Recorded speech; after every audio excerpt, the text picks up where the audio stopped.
بعد فأعوذ بالله من الشيطان الرجيم بسم الله الرحمن الرحيم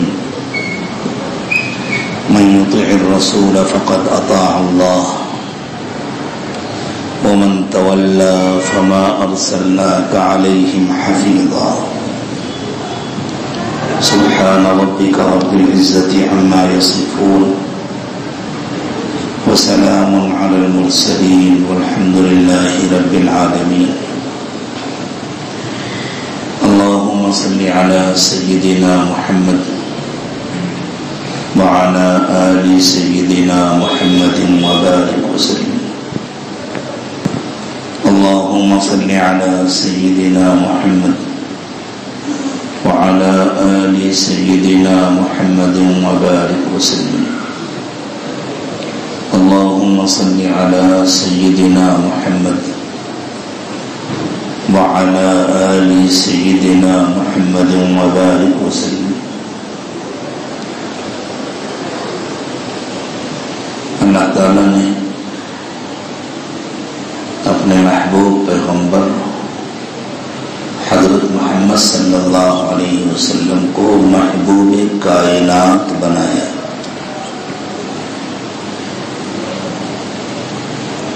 ہر مخلوق کو آپ سے محبت ہے،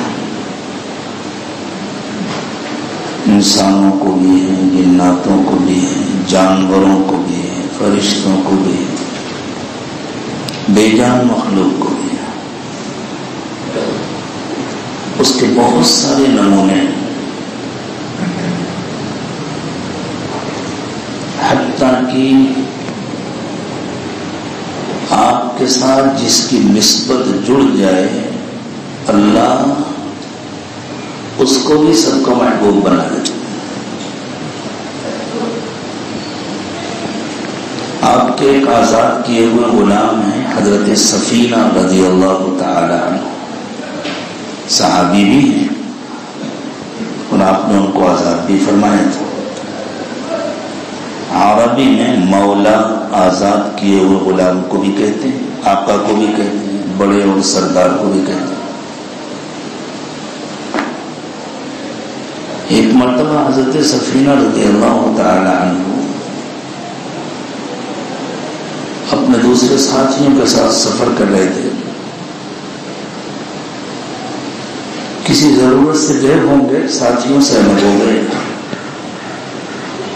ساتھی کدھر نکل گئے پتہ نہیں، جنگل ہو، قریب کی کوئی بستی بھی نہیں معلوم. سوچنے لگے کہاں جاؤں، کیا کروں. تو جنگل کا شیر آ گیا. شیر کو دیکھ کر تو اچھوں کی حالت خراب ہوتی.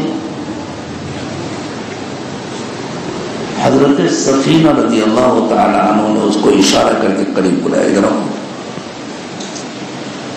وہ آ گیا ادب سے، فرمایا میرا نام سفینہ ہے، میں اللہ کے رسول کا غلام ہوں، مجھے راستہ نہیں معلوم. تو اس جنگل کا بادشاہ ہے، تجھے یہاں کے راستے معلوم ہے، مجھے راستہ بتلا. روایت میں آتا ہے وہ آگے آگے چل گیا، حضرت سفینہ پیچھے پیچھے چل گئے. کچھ دور جانے کے بعد ایک بستی نظر آئی، انسانوں کی آبادی تھی. حضرت سفینہ نے فرمایا بس تمہارا کام ہو گیا، اب تم جا سکتے ہو. تو میں انسانوں سے آگے راستہ پوچھ لوں گا.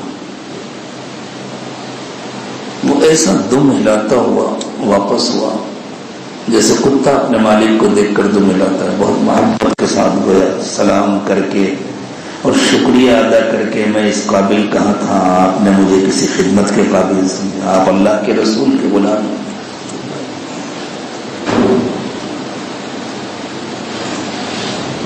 روایات میں آتا ہے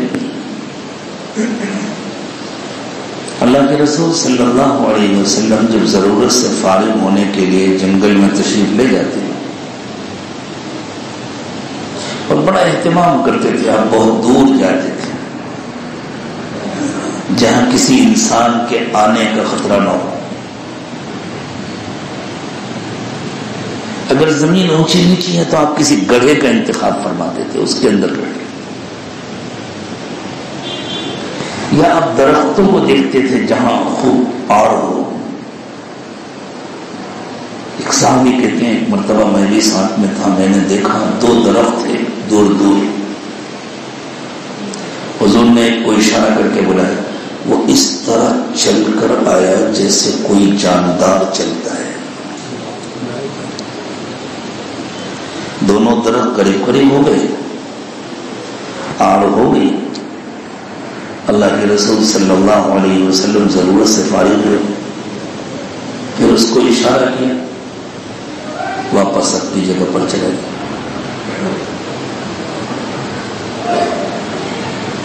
جب مسجد نبوی کی تعمیر ہوئی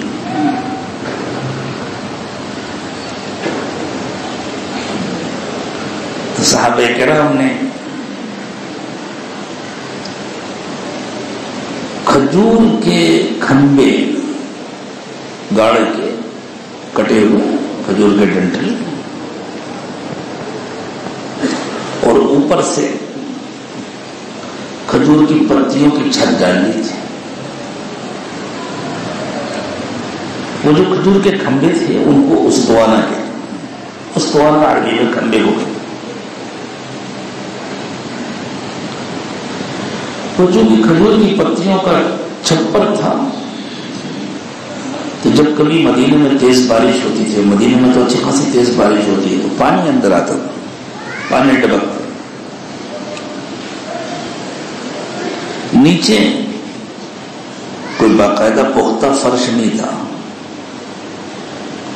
جنگل سے باریک کنکریاں چن کر وہ لا کر بچھا دی گئی. کنکریاں ہوتی ہیں تو ذرا مٹی کم ہوتی ہے، لیکن باہر کچھ نہ کچھ مٹی تو ساتھ میں ہوتی تھی. جب بارش ہوتی تھی وہ مٹی بھیگ جاتی تھی. صحابہ کرام خود کہتے ہیں ہم نے بعض موقعوں پر دیکھا بارش ہوئی، نبی اکرم صلی اللہ علیہ وسلم نے نماز ادا فرمائی اور آپ کی پیشانی پر گیلی مٹی لگی ہوئی.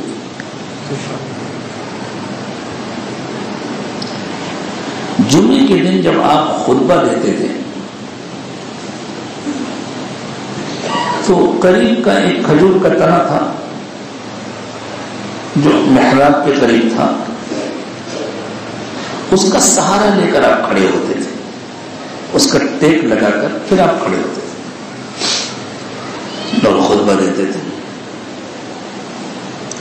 ایک صحابی ہیں حضرت تمیم داری رضی اللہ تعالی عنہ، جو کارپینٹر بھی تھے. وہ جب ایمان لائے تو انہوں نے اللہ کے رسول صلی اللہ علیہ وسلم کے لیے ممبر بنایا. خود بنایا یا اپنے کام کرنے والوں سے بنوایا، انہوں نے تیار کیا اور ممبر لا کر رکھا. یہ مسجد کا پہلا ممبر ہے. حضور اس پر تشریف فرما ہوا کریں اور جب خطبہ دینا ہو تو اس کے اوپر کھڑے ہو کر خطبہ دیا کریں. ممبر کے آنے کے بعد جب پہلا جمعہ آیا اور اللہ کے رسول صلی اللہ علیہ وسلم خطبہ دینے کے لیے ممبر پر کھڑے ہوئے اور آپ نے خطبہ شروع کیا، صحابہ کرام کہتے ہیں ہم نے اچانک سنا کہ کوئی بچہ رو رہا ہے، بنک بنک کر رو رہا ہے. ادھر ادھر دیکھا، قریب میں کوئی بچہ نہیں، تو رونے کی آواز کھجور کے اس تنے سے آ رہی تھی جس سے ٹیپ لگا کر اللہ کے رسول صلی اللہ علیہ وسلم کھڑے ہو کر جمعے کا خطبہ دیا کرتے تھے. وہ حضور کی جدائی کے غم میں رو رہا تھا.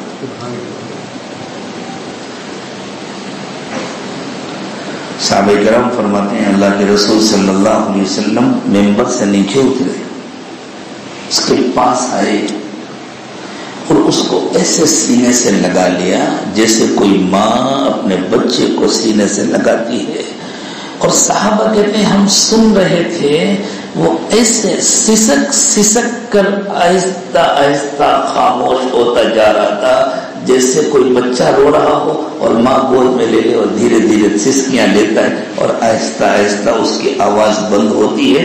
دھیرے دھیرے جب اس کے رونے کی آواز ختم ہو گئی اللہ کے نبی صلی اللہ علیہ وسلم نے اس کو مکمل تسلی دے دی. پھر آپ منبر پر تشریف لائے اور پھر آپ نے خطبہ دیا. جس جگہ پر کھجور کا وہ تنا تھا ترکوں نے جب مسجد نبوی بنائی تو اسی جگہ پر ایک کھمبا بنایا, اس پر لکھا ہوا ہے اس دعا ہے حنانہ. حنانہ کے معنی ہے محبت کرنے والا, حضور کی محبت میں رونے والا کھمبا. آج بھی موجود ہے وہ اس جگہ پر, وہی تو نہیں ہے, وہ تو کھجور کا تھا, یہ تو پختہ بنا ہوا, لیکن اسی جگہ پر موجود. اللہ جزائے خیر دے ترکوں کو. ترکوں نے تو مسجد نبوی کی تعمیر میں محبت اور ادب کا ریکارڈ قائم کیا. ریکارڈ یہ جو مسجد نبوی کا قدیم حصہ ہے ترکوں کا بنایا ہوا, پتہ ہے اس کی تعمیر کس طرح ہوئی تھی؟ خلافت عثمانیہ کے دور میں جب ترکوں نے مسجد نبوی کی نئی تعمیر کا فیصلہ کیا تو اس زمانے کے جو خلیفہ تھے, اور ترکی حکومت دنیا کی سب سے بڑی حکومت تھی, اسلامی خلافت سب سے بڑی حکومت تھی, تو انہوں نے حکم دیا تعمیر کی لائن کے جتنے ماہرین ہیں ہماری پوری حکومت میں ان سب کو جمع کیا. نقشہ بنانے والے, عمارت بنانے والے, چھت بنانے والے, کلر کرنے والے, نقش و نگار کرنے والے, پتھروں کو کاٹنے والے, تراشنے والے, گھسنے والے, پالش کرنے والے, سارے ماہرین کو لا کے جمع کیا. ان کا ایک شہر بسایا گیا, ان کی پوری کفالت حکومت کرے, اور ان کو یہ حکم دیا گیا تم میں سے ہر شخص اپنے جتنے بچے ہوں اس میں جو سب سے ذہین ہو اس کا انتخاب کرے, اور بس اب اس کا کام یہ ہے کہ وہ اپنا پورا فن اس کو پلا دے. خود ان سے اور کوئی کام نہیں لے جا رہا. تمہیں نقشہ نہیں بنانا مسجد کا, تم کو عمارت کا کام نہیں کرنا. جو آرکیٹیکٹ ہیں وہ اپنے بچوں کو یہ فن پلا دیں, وہ سکھائیں, خوب محنت کریں. جو پتھر تراشنے والے ہیں وہ اپنے بچوں کو پتھر تراشنا سکھائیں. یہ ہوا. اس کے ساتھ حکومت کی طرف سے اعلیٰ درجے کے قرآن پاک کے قاری اور اساتذہ مقرر ہوئے کہ ان سب بچوں کو حفظ قرآن کراؤ, ان کو بہترین قاری بناؤ. علماء مقرر ہوئے ان سب بچوں کو عالم بناؤ.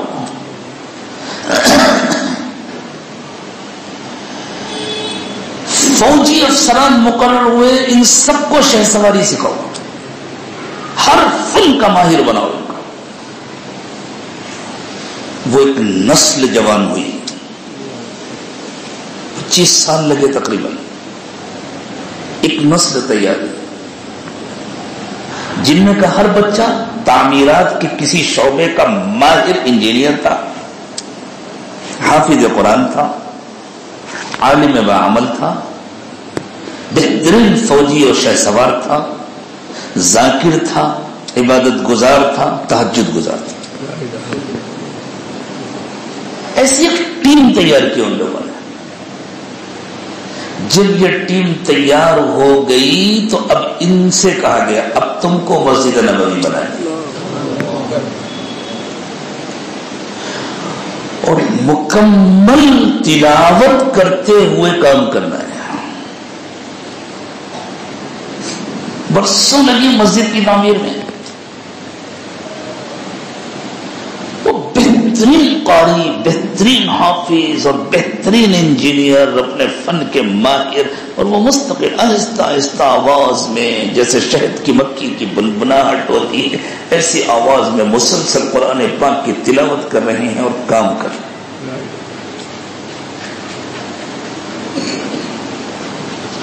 یہ محبت کا تقاضا تھا کہ پتھروں کو کاٹنے کے لیے گورنمنٹ نے کارخانہ شہر سے بہت دور لگایا. کوئی کاٹ پیٹ کی آواز مسجد نبوی کے اندر نہیں ہونا چاہیے, کوئی کھٹ پٹ کی آواز نہیں ہونی چاہیے. پوری تعمیر اس طرح ہوئی, کوئی کھٹ پٹ کی آواز نہیں, کوئی کاٹ پیٹ کی آواز نہیں. حتیٰ کہ اگر کوئی پتھر لایا گیا اور وہ تھوڑا سا بڑا ہے, اس کو گھسنے کی ضرورت ہے, وہاں نہیں گھستے تھے. کیوں؟ اللہ کے نبی صلی اللہ علیہ وسلم کو تکلیف نہ ہو, حضور کی مسجد میں کوئی شور نہ ہو, کوئی آواز نہ. پھر وہ پتھر نشان لگا کر واپس کیا جاتا تھا وہی کارخانے, اور وہاں سے گھس کر تیار ہو کر پھر واپس آتا تھا. اس طرح 25 سال میں مسجد نبوی کی تعمیر ہوئی. دنیا میں دوسری ایسی کوئی عمارت نہیں.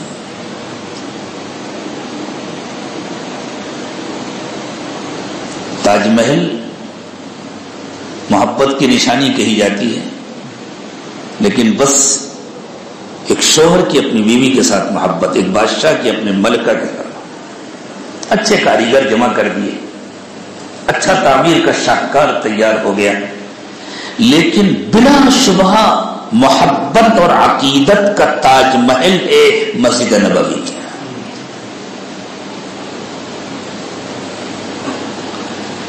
ہر مخلوق کو اللہ کے نبی صلی اللہ علیہ وسلم کے ساتھ محبت تھی اور ہے. ہر مخلوق کو, جانوروں کو, چرند کو, پرند کو.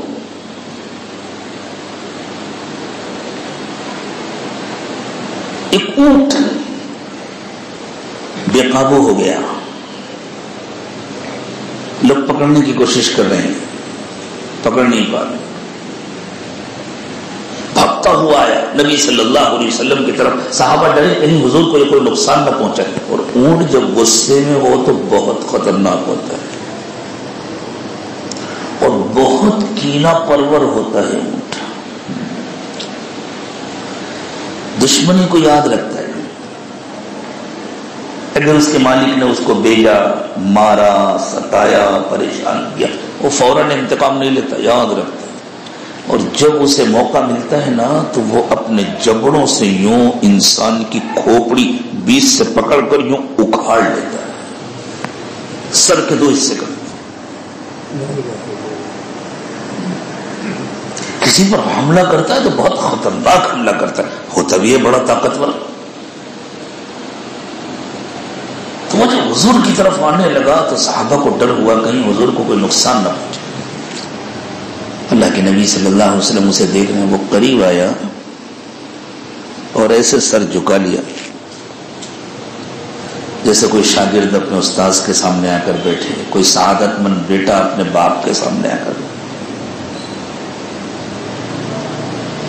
اور اس نے کچھ کہا. اللہ کے نبی صلی اللہ علیہ وسلم نے فرمایا اس اونٹ کا مالک کون ہے؟ لوگوں نے بتلایا فلاں صاحب. بلاؤ. بلائے. یہ تمہاری شکایت کرنے کے لیے بھاگ کے میرے پاس آیا تھا. تم اس سے کام تو خوب لیتے ہو, کھانا نہیں دیتے پیٹ بھر کے. یہ بھی تو اللہ کی مخلوق ہے, یہ بھی تو جانور ہے, اس کی بھی تو ضرورت ہے. انہوں نے عرض کیا غلطی مجھ سے ہوتی ہے حضور, آئندہ نہیں کرو. جاؤ اس کو لے کر کے جاؤ. آرام سے چلا گیا. ہو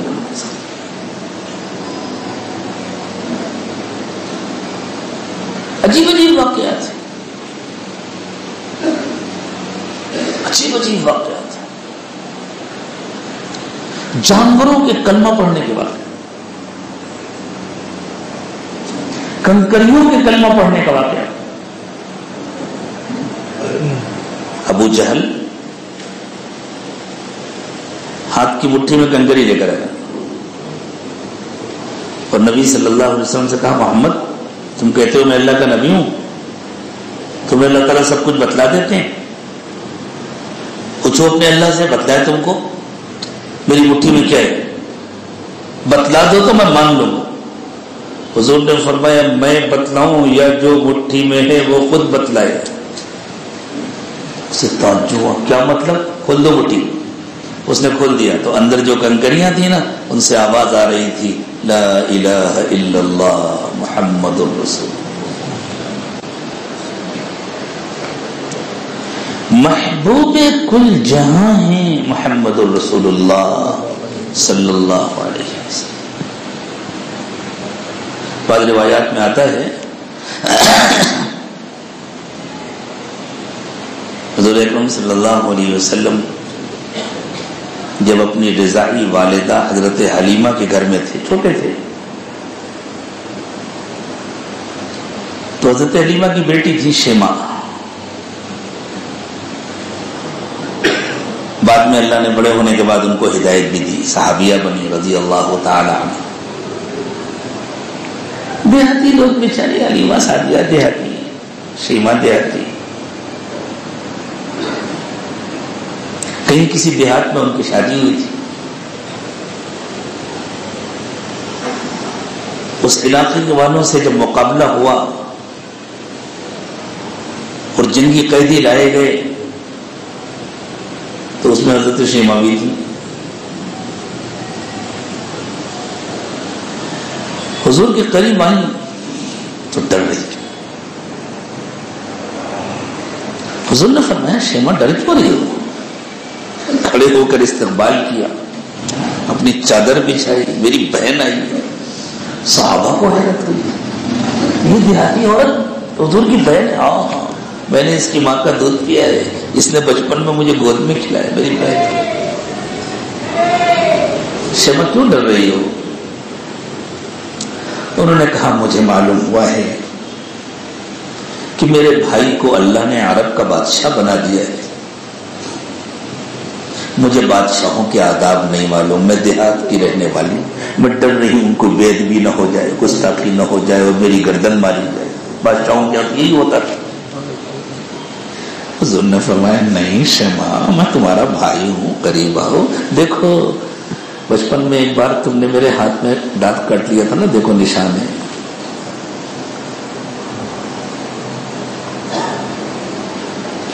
اور پھر حضور اکرم صلی اللہ علیہ وسلم نے اپنی بیویوں سے کہا میری بہن آئی ہے، اس کو تحفے دو۔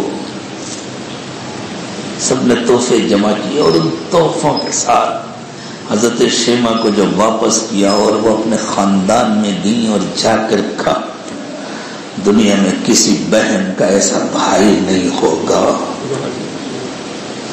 میں کتنی خوش نصیب ہوں، اللہ نے مجھے ایسا بھائی دیا۔ تم لوگ ان کو برا سمجھتے ہو، میں گرفتار ہو کر گئی تھی، دیکھو انہوں نے میرے ساتھ کیا سلوک کیا۔ سب مسلمان ہو گئے، سب نے کلمہ پڑھا۔ حضرت شیما جو چھوٹی تھی ان کا کوئی بھائی نہیں تھا، بھائی جو تھا وہ بہت چھوٹا تھا، وہ تو حضور کے ہم عمر تھا۔ بکریاں چرانی ہوتی تھی، عربوں کا تو گزر بسر ہی بکریوں پر ہوتا تھا، دیہاتوں میں رہنے والے بکریوں کا دودھ پیتے تھے، بکریوں کا گوشت کھاتے تھے، ان کے چمڑے بیچتے تھے۔ عربوں کا مستقل ذریعہ آمد نہیں تھا، عرب جب ہندوستان کے بازاروں میں آتے تھے نا تو وہاں سے چمڑے لے کر آتے تھے، سکھا کر کے دباغت کیے ہوئے، یہاں لا کر بیچتے تھے، پھر یہاں ان کی مختلف چیزیں بنتی تھی۔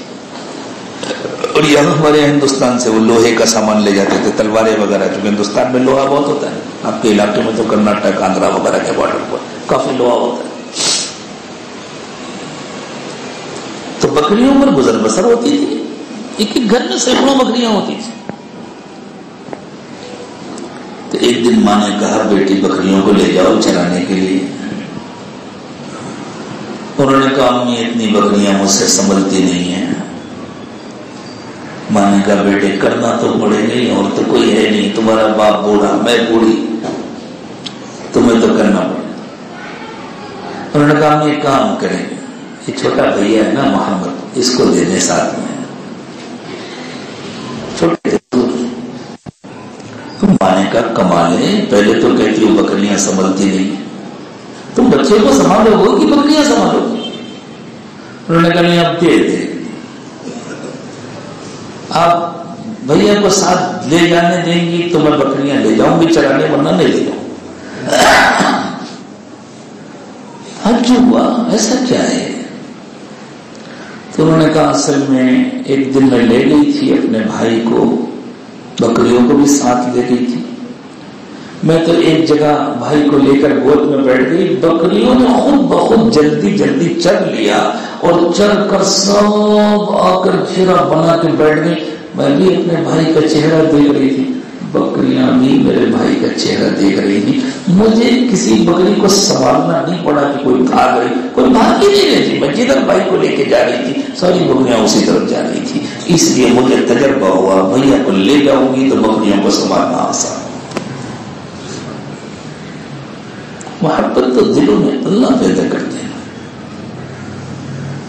آخر ایک روایت میں آتا ہے نا کہ اللہ کے رسول صلی اللہ علیہ وسلم نے ارشاد فرمایا کہ جب کوئی بندہ اللہ کو خوب یاد کرتا ہے، خوب عبادت کرتا ہے، بہت نیک و صالح اور متقی بن جاتا ہے تو اللہ اس کو اپنا محبوب بنا لیتے ہیں، اور جب اللہ محبوب بناتے ہیں تو اللہ تعالیٰ حضرت جبریل امین کو بلاتے ہیں۔ حضرت جبریل امین فرشتوں کے سردار، اور بلا کر کہتے ہیں جبریل فنا بندے سے مجھے محبت ہے، تم بھی محبت کرو اور آسمان والوں میں اس کا اعلان کر دو۔ تو حضرت جبریل امین 7ویں آسمان میں اعلان کرتے ہیں فنا بندے سے اللہ کو محبت ہے، مجھے بھی محبت ہے، آسمان کے فرشتوں تم بھی محبت کرو۔ پھر 7ویں آسمان سے وہ اعلان 6 میں ہوتا ہے، پھر 5ویں میں، پھر 4 میں، پھر 3 میں، پھر 2 میں، پھر پہلے میں، اور پھر پہلے آسمان سے وہ اعلان زمین والوں کے لیے ہوتا ہے۔ اور اللہ کے رسول صلی اللہ علیہ وسلم نے فرمایا کہ زمین کی بھی ساری مخلوق اس سے محبت کرنے لگتی ہے، حتیٰ کہ جنگل کے جانور بھی، پانی کی مچھلیاں بھی، بلوں کے اندر کی چیونٹیاں بھی سب اس سے محبت کرنے لگتے ہیں۔ تو جب حضور اکرم صلی اللہ علیہ وسلم کا ایک امتی اللہ کا محبوب بنے اور ساری مخلوق اس سے محبت کرے تو حضور تو اللہ کے سب سے بڑے محبوب ہیں، تو پھر مخلوق کے دل میں حضور کی کتنی محبت ہوگی کوئی اندازہ لگا سکتا ہے؟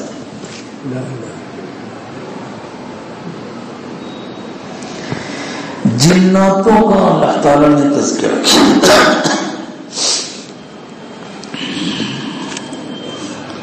فرمایا وَإِذْ صَرَفْنَا إِلَيْكَ نَفَرًا مِنَ الْجِنِّ يَسْتَمِعُونَ الْقُرْآنَ فَلَمَّا حَضَرُوهُ قَالُوا أَنصِتُوا فَلَمَّا قُضِيَ وَلَّوْا إِلَى قَوْمِهِمْ مُدْبِرِينَ۔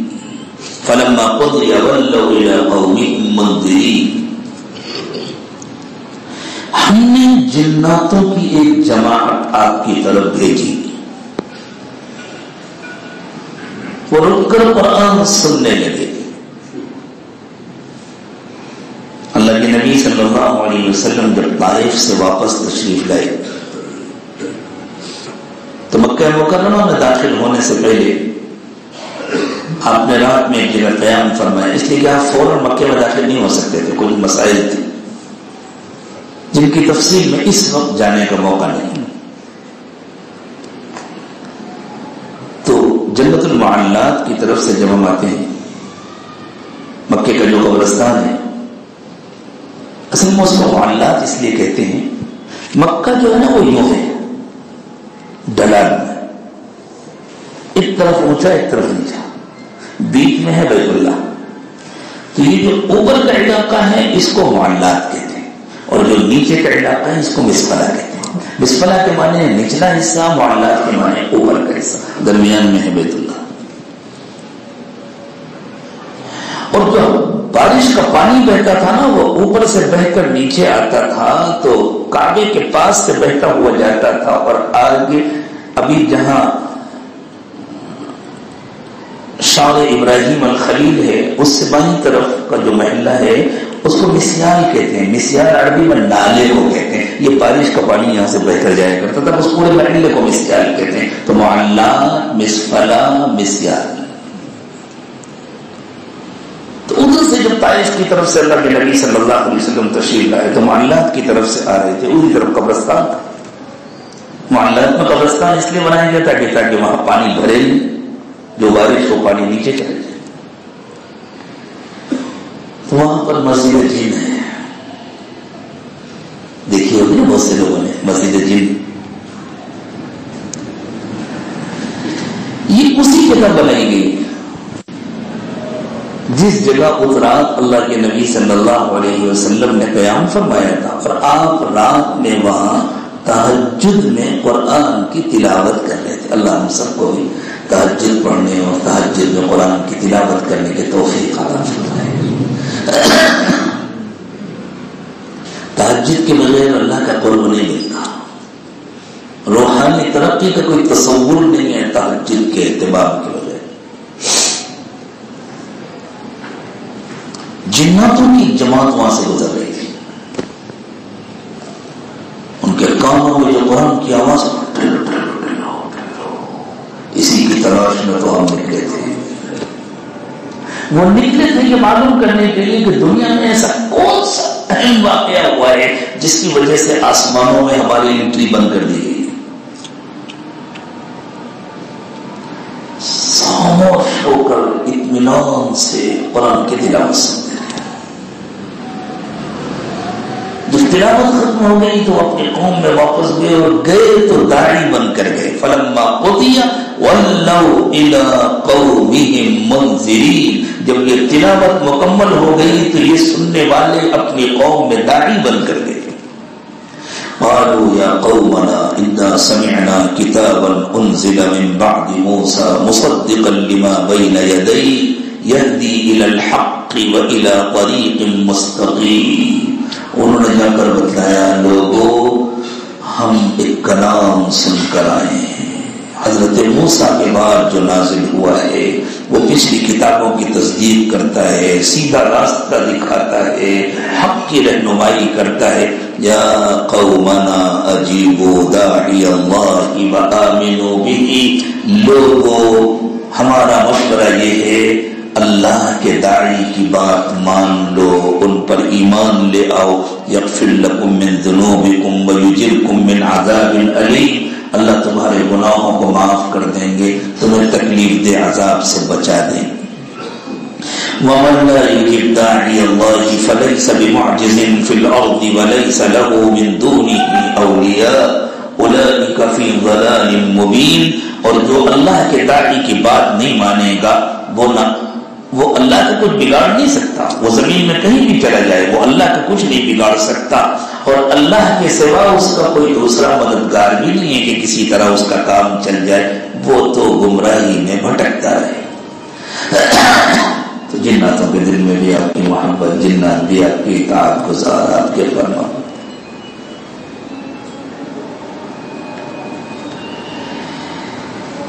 سب کا محبوب بنایا اللہ نے آپ کو، انسانوں میں بھی، کلمہ پڑھنے والے نہ پڑھنے والے، آپ سے محبت کرنے پر سب مجبور ہیں. ایک عیسائی مصنف نے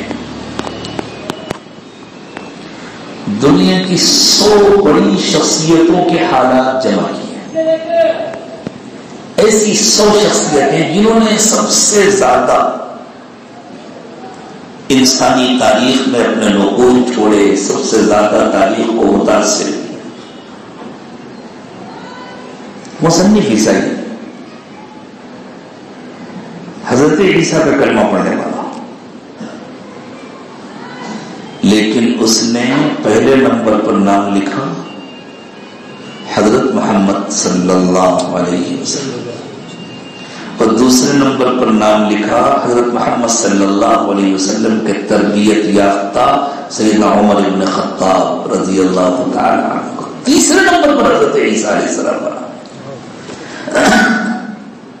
اور اس نے لکھا، مجھے معلوم ہے عیسائی دنیا کو اس پر اعتراض ہوگا، لیکن میں جھوٹ نہیں کہہ سکتا.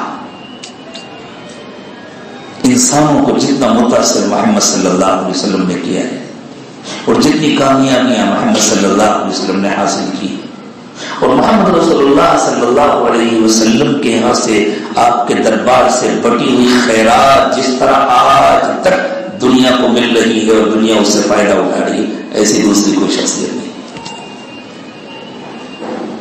دنیا میں جتنے بڑے بڑے مفکرین فلاسفہ گزرے آپ دیکھیں اس کا مجبور ہے حضور اکرم صلی اللہ علیہ وسلم کی تعریف کا. اللہ نے آپ کو محمد بنایا، آپ ہر طرح قابل تعریف، آپ سے جڑی ہوئی ہر چیز قابل تعریف. لیکن میرے دوستو آپ کی ذات سے محبت کر لینا نجات کے لیے کافی نہیں ہے. یہ ہے اصل بات جو آج عرض کرنی ہے. صرف آپ کی ذات سے محبت کرنا نجات کے لیے کافی نہیں ہے.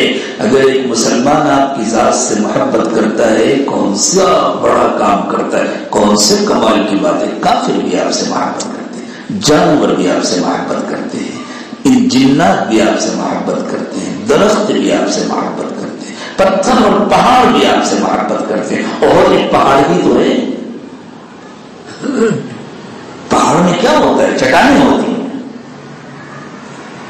اور آپ صلی اللہ علیہ وسلم نے ارشاد فرمایا احد جبل یحبنا ونحن نحبه. احد ایسا پہاڑ ہے جو ہم سے محبت کرتا ہے، ہم اس سے محبت کرتے ہیں. تو پتھر آپ سے محبت کرتے ہیں، چٹانیں آپ سے محبت کرتے ہیں. لیکن آپ دنیا میں تشریف لائے ہیں رحمت للعالمین بن کر. آپ کی رحمت کا فائدہ اس کو ہوگا جو آپ کے دین سے بھی محبت کرے گا، آپ کی لائی ہوئی بات سے بھی محبت کرے گا، اور اپنی مرضی سے نہیں چلائے گا، حضور کی مرضی کا پابند بنے گا، حضور کی اتباع کرے گا، حضور کے طریقے پر چلے گا. وہ کامیاب.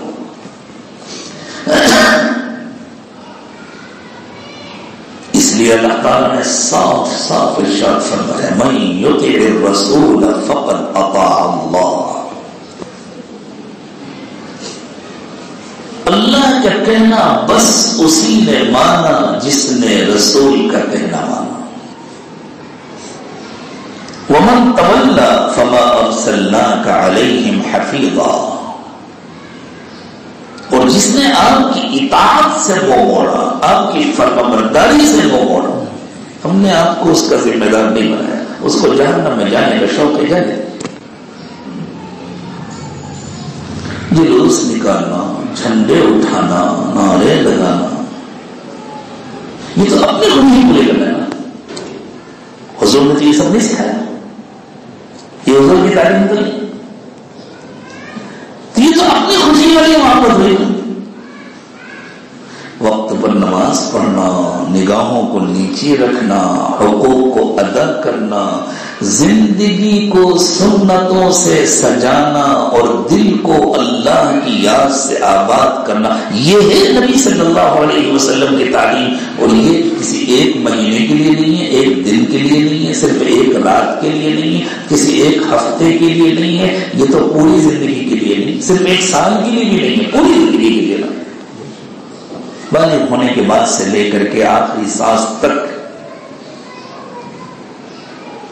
اللہ تعالیٰ نے اپنے نبی صلی اللہ علیہ وسلم کو نمونہ بنایا ہے، اور مکمل نمونہ بنایا. حضور اکرم صلی اللہ علیہ وسلم کی زندگی انسانوں کے لیے مکمل نمونہ ہے. کسی اور مجلس میں اللہ نے چاہا تو آپ کی زندگی کس طرح مکمل نمونہ ہے اس کی تفصیلات بھی عرض کی جائیں گی. لیکن اجمالاً اتنا سمجھنا سننا کافی ہے کہ حضور مکمل زندگی کا کوئی شعبہ ایسا نہیں ہے جس میں رسول اکرم صلی اللہ علیہ وسلم کی رہنمائی انسانوں کو حاصل نہ ہو. کامیابی کا طریقہ یہ ہے، نجات کا دار و مدار اس پر ہے کہ ہم اپنی پوری زندگی اللہ کے نبی صلی اللہ علیہ وسلم کے نمونے کے مطابق بنائیں. ہمیں اس کے شکوے تو بہت ہوتے ہیں، حکومت یہ قانون بنا رہی ہے، دنیا یہ کر رہی ہے، فلاں یہ کر رہا ہے، فلاں یہ کر رہا ہے. ہم سنتوں پر عمل کرنا چاہیں تو کس نے ہم منع کیا؟ آپ اپنے گھر میں حضور کے طریقے پر کھانا کھائیں تو روکنے آتے ہیں، کسی پارلیمنٹ میں اس کے خلاف بل منظور ہوتا ہے، تو پھر کیوں نہیں شروع حضور کے طریقے پر پانی پی. اللہ اللہ. دنیا مجبور ہو کر بہت ٹھوکریں کھا کر بار بار گر کر بار بار اٹھ کر اب آ رہی ہے دھیرے دھیرے کھچی کھچی محمد رسول اللہ صلی اللہ علیہ وسلم کے در پر. ایک زمانہ تھا فیشن سمجھا جاتا تھا, پانی لیا کھڑے کھڑے پی رہے, کسی مشروب کی بوتل لیے کھڑے کھڑے پی رہے. آج ڈاکٹر ڈرا رہے ہیں, خبردار کھڑے ہو کر پانی مت پینا, صحت کے لیے بہت نقصان دہ. کس نے سکھایا تھا کہ کھڑے ہو کر پانی مت پینا نقصان دہ؟ حضرت محمد صلی اللہ علیہ وسلم نے سکھایا تھا. جن نقصانات سے ڈاکٹر ڈرا رہے ہیں, جن بیچارے سیدھے سادے مسلمانوں کو ان نقصانات کا کوئی علم نہیں تھا, بلکہ مسلمانوں کو کیا ہوتا اس زمانے کے ڈاکٹروں کو بھی ان نقصانات کا کوئی علم نہیں تھا, لیکن وہ حضرت محمد صلی اللہ علیہ وسلم کے بتائے ہوئے مبارک طریقے کے مطابق بیٹھ کر دیکھ کر 3 سانس میں پیتے تھے. اللہ نے ان سارے نقصانات سے ان کو بچا لیا نا. پتا ہو یا نہ ہو, سنت پر عمل کریں گے, نہ معلوم کتنے نقصانات سے اللہ بری حفاظت. اب ڈاکٹر کہتے ہیں ایک مرتبہ میں کھینچ کر مت پیو, اٹک جانے کا خطرہ ہے, جان جانے کا خطرہ ہے. نبی صلی اللہ علیہ وسلم فرماتے ہیں 3 سانس میں پیو, اور پیو تو الحمدللہ کہو درمیان میں, شروع میں بسم اللہ کہو. اللہ, پانی ہاتھ میں لے کر بسم اللہ کہنے کی تعلیم, درمیان میں ایک گھوٹ پینے کے بعد الحمدللہ, دوسرا گھوٹ پینے کے بعد الحمدللہ, تیسرا گھوٹ پینے کے بعد الحمدللہ کہنے کی تعلیم. پتہ ہے پانی سنتا ہے, سمجھتا ہے, اثر قبول کرتا ہے. اس پر ریسرچ ہو چکی ہے,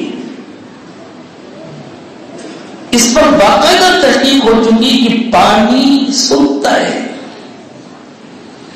سمجھتا ہے اور اثر قبول کرتا ہے. پانی کی جو ذرات ہوتے ہیں نا, ابتدائی ذرات, جن کو آنکھوں سے نہیں دیکھ سکتے, جن کو مائکروسکوپ سے دیکھتے ہیں, جو صاف ستھرا پانی ہوتا ہے اس کے ذرات بہت خوبصورت ہوتے ہیں, جو گندا پانی ہوتا ہے نا اس کے ذرات خوبصورت نہیں ہوتے, بدصورت سے ہوتے ہیں. اور ایک سائنسداں نے تجربہ کیا, زمزم کے پانی کی جو ابتدائی ذرات ہوتے ہیں وہ جتنے خوبصورت اور جتنے چمکدار ہوتے ہیں, ان کے اندر سے ایک روشنی نکلتی ہے, لائٹ سے نکلتی ہے. اتنے خوبصورت ذرات کسی اور پانی کے لیے ہوتے ہیں. پھر اس کا تجربہ کیا گیا کہ پانی پر اگر کوئی قرآنی آیت پڑھ کر پھونکی جائے, اللہ کا نام لیا جائے اور پھر اس کا ٹیسٹ کیا جائے لیبورٹری میں, پہلے اور بعد میں فرق نظر آیا. فرق. تو ڈاکٹروں نے کام کیا, ایک ہی چشمے کا یا ایک ہی کنویں کا یا ایک ہی جھرنے کا پانی لیا, 2 الگ الگ بوتلوں میں, اور دونوں کو الگ الگ الماریوں میں رکھ دیا. اور دواخانے میں جو لوگ کام کرتے تھے ان سے کہا گیا جب اس کے پاس آؤ, اس کے اوپر لکھ دیا گیا بوتل پر, تم بہت اچھے ہو. انگریزی میں اس کو لکھا گیا. اب جو بھی آتا دن میں جتنی مرتبہ اس بوتل کے سامنے کھڑے ہو, آپ تو بہت اچھے ہیں, آپ بہت خوبصورت ہیں, بس. اور دوسری بوتل پر لکھ دیا گیا تم بہت برے ہو. جو بھی وہاں جاتا وہ کہتا تم تو بہت برے ہو, بہت برے ہو. 1 ہفتے تک ایسا کیا گیا. ایک ہی کنویں کا پانی پہلے ٹیسٹ کر کے دیکھ لیا گیا تھا, ان کے ذرات ایک ہی جیسے. 1 ہفتے کے بعد جب ٹیسٹ کیا گیا تو یہ پانی جس کے سامنے تعریف کی جا رہی تھی، اس کے ذرات میں بڑی خوشی محسوس ہو رہی تھی، اور وہ پانی جس کی ایک ہفتے تک برائی کی گئی تھی، اس کے ذرات میں بہت افسوس اور پژمردگی محسوس ہوئی۔ پانی پر اثرات پڑ گئے۔ اب جب بسم اللہ کہہ کے بندہ پانی پیتا ہے تو اس کے اثر پڑتا ہے، الحمدللہ کہتا ہے، اس کا اثر پڑتا ہے، کھانے پر اثر پڑتا ہے، پانی پر اثر پڑتا ہے، پودوں پر اثر پڑتا ہے، غذاؤں پر اثر پڑتا ہے۔ یہ سکھایا محمد رسول اللہ صلی اللہ علیہ وسلم نے۔ دنیا کی کس گورنمنٹ نے منع کیا، کس پولیس نے منع کیا، کس ظالم نے منع کیا؟ دوسروں کا شکوہ بہت کرتے ہیں، لیکن مطلب ہمیں کسی نے منع کیا؟ کسی نے پابندی لگائی تو اپنے گھر میں سنت کے مطابق نہیں کھا سکتے، سنت کے مطابق نہیں پی سکتے، سنت کے مطابق نہیں سو سکتے، سنت کے مطابق نہیں جاگ سکتے۔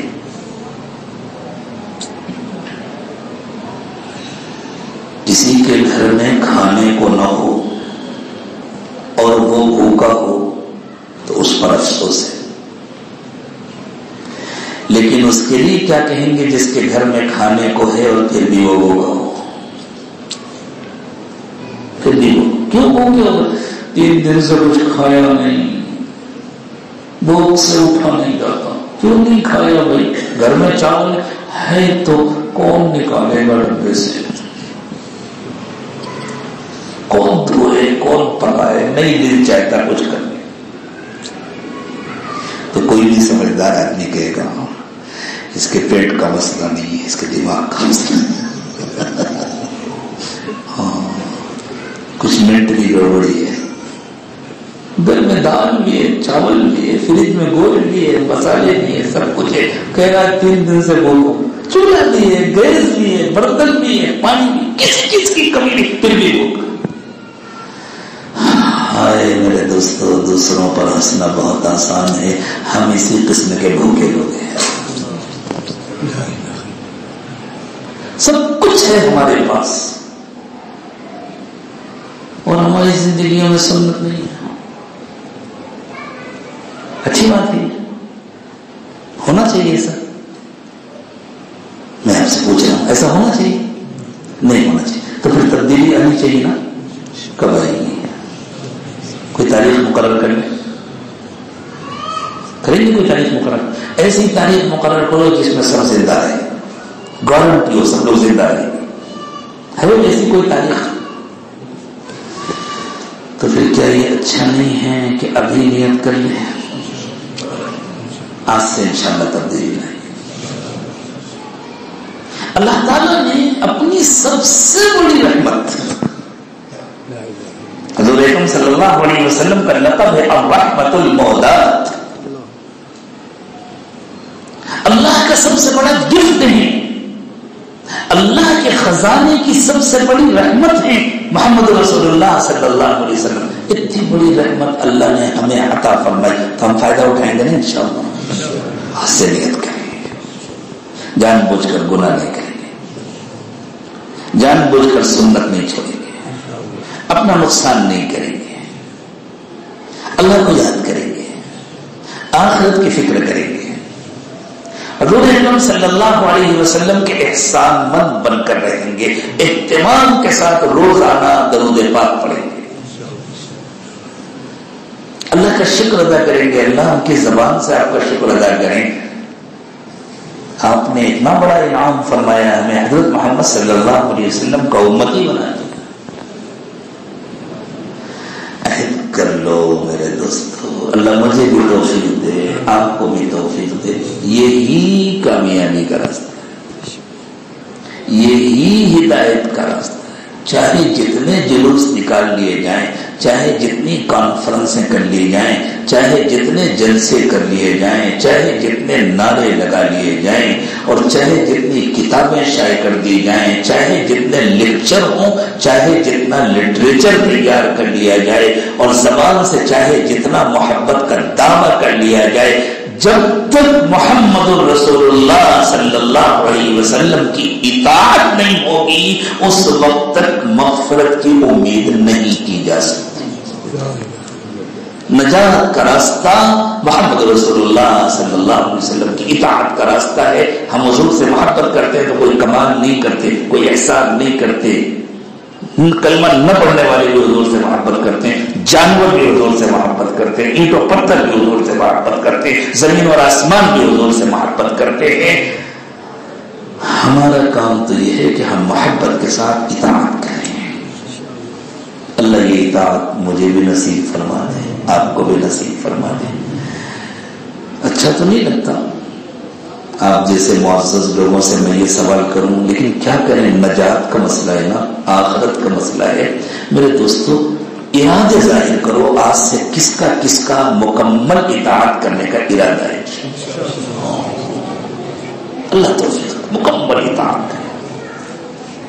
اور دیکھو شیطان ڈراتا ہے کیسے کریں گے، اطمینان رکھو، جب شروع کریں گے اللہ مدد کریں گے۔ اور اللہ نے فرمایا وَمَن يَتَوَكَّلْ عَلَى اللَّهِ فَهُوَ حَسْبُهُ، جو اللہ پر بھروسہ کرتا ہے اللہ اس کے لیے کافی ہوتا ہے۔ آج کل میڈیا میں ایک نام آپ نے بار بار سنا ہوگا، ایک نوجوان بچی ہے ہادیہ، سنا ہے نا اس کا نام؟ اس کے کچھ حالات پڑھے بھی ہوں گے، سنے بھی ہوں گے، کس ماحول میں کیسے حالات میں، اور اس کے ساتھ اللہ کی کیسی مدد ہے۔ اللہ کفر و شرک کے ماحول میں پیدا ہونے والوں کو اللہ ایسا مضبوط ایمان عطا فرما رہے ہیں، ہمیں اس ایمان کا کوئی ذرہ کب ملے گا؟ کہیں پاسا پلٹ نہ جائے اس کا ڈر ہے، کہیں اندر والے باہر اور باہر والے اندر نہ ہو جائیں۔ اللہ کرے کہ یہ اشارے سمجھے جائیں، اس کا ڈر ہے، اور یہ ہوتا نظر آ رہا ہے۔ اندر والے باہر جا رہے ہیں، باہر والے اندر آ رہے ہیں، اللہ کرے باہر والے سب اندر آ جائے لیکن اندر والے بھی محفوظ رہیں۔ ہم تو اندر ہیں نا، تو اطمینان رکھو، جب سنتوں کے اتباع کی نیت کریں گے اور واقعی اخلاص کے ساتھ قدم اٹھائیں گے اللہ مدد کرے۔ ایک مرتبہ ہم لوگ افریقہ کے ایک ملک سے آ رہے تھے، فجر کی نماز کا وقت تھا، بڑا فلیٹ تھا، پیچھے اچھی خاصی جگہ تھی، تین آدمی کر کے جماعت سے نماز پڑھ رہے تھے، ایک امام آگے تھوڑا سا پیچھے ہو کر کے دو مقتدی۔ ہم نماز سے فارغ ہوئے تو ایک صاحب اور آئے، انہوں نے دیکھا، کہنے لگے میں بھی نماز پڑھ لوں؟ میں نے کہا پڑھ لیجیے۔ یہیں پڑھ لوں؟ جی یہیں پڑھ لیجیے، کوئی منع تو نہیں کرے گا؟ ہم نے کہا اگر آپ کو پڑھنا ہے تو کوئی نہیں منع کرے گا، نہ پڑھنا ہے تو سب منع کرے گا۔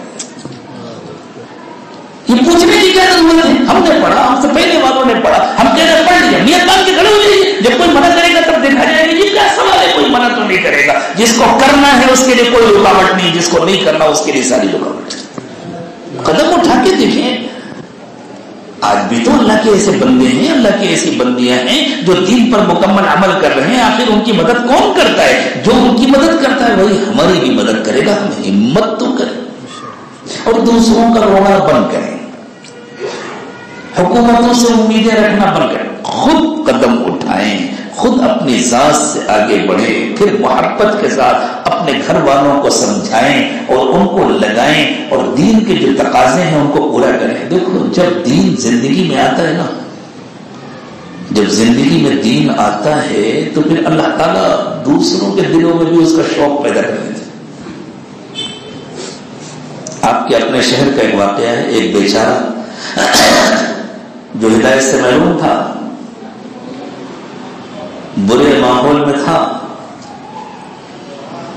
شراب کا عادی تھا، پیتا تھا اور پھر اپنی بیوی کو پیٹتا تھا، جو ہوتا ہے عام طور سے۔ اللہ نے اپنے کچھ بندوں کی دعائیں سنی، کچھ ایسا راستہ نکالا، اس کو ہدایت مل گئی۔ اب ہدایت ملنے کے بعد اس نے دین سیکھنا شروع کیا، دین سیکھا، اس سے پتہ چلا حضور اکرم صلی اللہ علیہ وسلم نے فرمایا کہ اپنی بیوی کے منہ میں محبت سے لقمہ رکھنے پر بھی ثواب ملتا ہے۔ جو باہر لا کر پٹک کر اپنی بیوی کو پیٹتا تھا، اب وہ دسترخوان پر پیار کے ساتھ اپنی بیوی کے منہ میں لقمہ رکھ رہا ہے اور کھلا رہا ہے اور پیار کر رہا ہے، تو اس محلے کی دوسری عورتوں نے آ کر کے درخواست کی، اللہ کے واسطے ہمارے شوہروں کو بھی ایسے ہی بنا دو نا جیسے یہ بن گیا۔ اللہ ہمیں دوسروں کے لیے نمونہ بناتے۔ اب بتاؤ ایسے نمونوں سے کوئی نفرت کرے گا یا محبت کرے گا؟ ہم کلمہ پڑھتے ہیں، دین پر عمل نہیں کرتے، اس لیے دنیا ہم سے نفرت کرتی ہے۔ ہم دیندار بن جائیں جیسے ہم سے پہلے کے دینداروں سے دنیا نے محبت کی تھی، اللہ ہماری محبت بھی دلوں میں ڈال دیں گے۔ وآخر دعوانا ان الحمد للہ رب العالمین۔ تھوڑی دیر مراقبہ کر لیں، آنکھیں بند کر لیں، سر کو جھکا لیں۔ بیعت کے کلمات جو لوگ آج سچی پکی توبہ کر کے نئی زندگی شروع کرنا چاہتے ہیں، وہ اپنی توبہ بہت پختہ کر لیں، کلمات کو ساتھ ساتھ پڑھ لیں توبہ کی نیت سے۔ جو بیعت ہونے کے ارادے سے آئے ہیں وہ بیعت کی نیت بھی ساتھ میں کر لیں۔ بسم اللہ الرحمن الرحیم، لا الہ الا اللہ محمد رسول اللہ صلی اللہ علیہ وسلم، آمنت باللہ وملائکتہ وکتبہ ورسلہ والیوم الآخر والقدر خیرہ وشرہ من اللہ تعالی والبعث بعد الموت، آمنت باللہ کما هو بأسمائہ وصفاتہ وقبلت جمیع احکامہ، اشہد ان لا الہ الا اللہ واشہد ان محمدا عبدہ ورسولہ، استغفر اللہ ربی من کل ذنب واتوب الیہ برحمتک یا ارحم الراحمین۔ جن لوگوں نے بیعت کی نیت سے ان کلمات کو پڑھا ہے وہ ہمارے احباب سے بعد میں دعا کے بعد معمولات کا کارڈ لے لیں، اس میں معمولات لکھے ہوئے ہیں، تھوڑی دیر مراقبہ کر لیں، آنکھیں بند کر لیں، سر کو جھکا لیں۔ دنیا اور دنیا میں جو کچھ بھی ہے اس سب سے ہٹ کٹ کر اللہ کی یاد میں کھو جائیں۔ یہ نیت کریں کہ اللہ کی رحمت آ رہی ہے، میرے دل میں سما رہی ہے، میرے دل سے گناہوں کو دھو رہی ہے، اور میرا دل کہہ رہا ہے اللہ اللہ اللہ۔ زبان سے اللہ اللہ نہ کہیں، زبان تالو سے چپکا کر کے رکھیں۔ یہ نیت کریں کہ دل اللہ اللہ کہہ رہا ہے اور میں سن رہا ہوں۔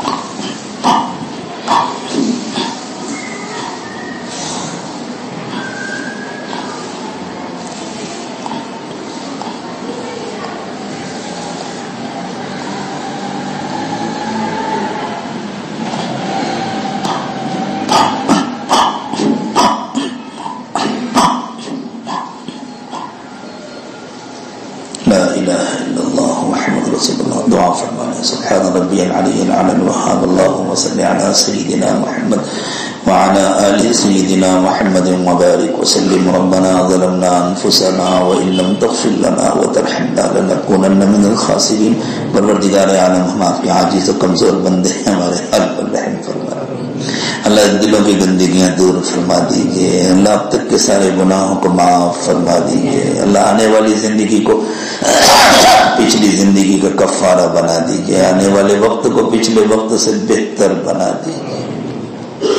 اللہ میں اقراری مجرم ہیں، آپ کا اور آپ کے نبی صلی اللہ علیہ وسلم کا کلمہ پڑھتے رہے اور اپنی مرضی کی زندگی گزارتے رہے۔ اللہ آج ہم نے آپ کی مرضی اور آپ کے نبی صلی اللہ علیہ وسلم کی فرما برداری کی زندگی گزارنے کا ارادہ کیا ہے۔ اللہ ہمارے اس ارادے کو قبول فرما لیجئے، اس کو پختہ فرما دیجئے، اللہ توبہ کو قبول فرما لیجئے، اللہ ٹوٹنے سے حفاظت فرمائیے، نفس اور شیطان کے فتنوں سے حفاظت فرمائیے، اللہ ہمیں اپنی محبت عطا فرمائیے، اپنے نبی پاک صلی اللہ علیہ وسلم کی محبت عطا فرمائیے، اپنے اولیاء کاملین کی محبت عطا فرمائیے، اپنے چاہنے والوں کی محبت عطا فرمائیے، دین دنیا کی تکلیفوں اور مصیبتوں سے ہماری حفاظت فرمائیے اللہ ہمیں ہدایت پر استقامت نصیب فرمائیے ہم کو دوسروں کی ہدایت کا ذریعہ بنا دیجیے اللہ دنیا کی پریشانیوں سے بھی حفاظت فرمائیے بیماریوں سے حفاظت فرمائیے جھوٹے مقدمات سے حفاظت فرمائیے بے قصور آنے والی پریشانیوں سے حفاظت فرمائیے اللہ جو بے قصور مقدمات میں ماخوذ ہیں جیلوں میں بند ہیں ان کی رہائی کے فیصلے فرمائیے اللہ روزی کی تنگی سے حفاظت فرمائیے حلال و پاکیزہ روزی عطا فرمائیے اللہ اس وقت ہمارے جمع ہونے کو قبول فرما لیجیے اٹھنے سے پہلے ہم سب سے راضی ہو جائیے ہماری مغفرت فرما دیجیے اللہ حاضرین مجلس کے دلوں کی تمام جائز تمنائیں اور مرادیں پوری فرما دیجیے اللہ ہمارے ظاہر کو 100% سنتوں سے سجا دیجیے ہمارے دل کو اپنی یاد سے آباد فرما دیجیے نیتوں کو خالص کر دیجیے اللہ کامل اخلاص عطا فرمائیے اللہ کامل اخلاص عطا فرمائیے اپنا قرب عطا فرمائیے اپنا تعلق نصیب فرمائیے اللہ جو مانگا وہ بھی عطا فرمائیے جو مانگنا چاہیے نہیں مانگ سکے وہ بھی عطا فرمائیے اے اللہ مانگے بغیر عطا فرمائیے مانگنے کا سلیقہ عطا فرمائیے وصلی اللہ تعالی علی خیر خلقہ محمد وعلی آلہ واصحابہ اجمعین برحمتک یا ارحم